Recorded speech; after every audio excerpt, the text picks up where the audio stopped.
Okay, so here we are tasked with taking this function and figuring out where it's above or equal to 0.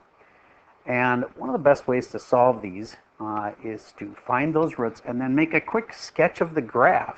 Then see where that the graph of the function, is above or equal to 0. All right, so first step, I'm going to look for the roots. This root is at positive 1. So I know it goes through there.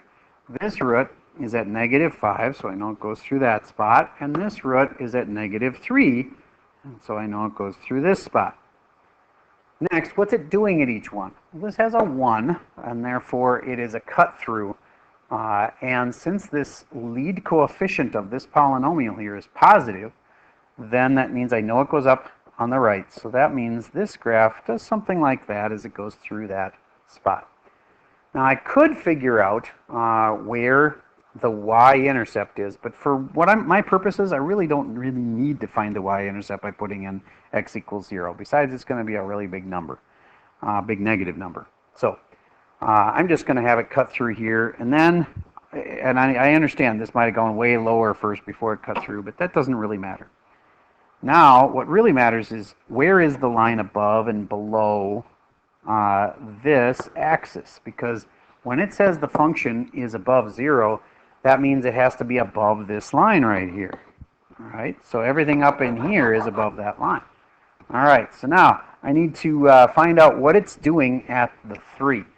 At the 3 here, that's a squared, that means it's bouncing there. That means it bounces off like that. And last but not least, at this negative 5, I have what we call a snake. All right, so I know that this one does something like that as it goes through that spot. So there, I have graphed it. Now, why? Just a sketch. It's not perfect, but it shows me that in this area here, the graph is above 0, and right there it's at 0.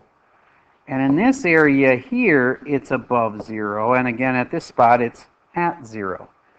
So my final answer is, when was this function greater than or equal to 0?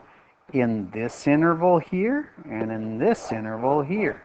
And that interval is from negative 5, and it goes forever this way. So from negative infinity to negative 5. And it's 0 works in this equation, so I'm going to say bracket. Then it goes from 1 to infinity, as in it goes forever this way. It'll always be above that line. And so, and it again works at the 0. So there we go. There is our answer in interval notation for where this function is above or equal to 0. So by sketching them, you get the idea of where the line, the graph you graphed, is above the x-axis.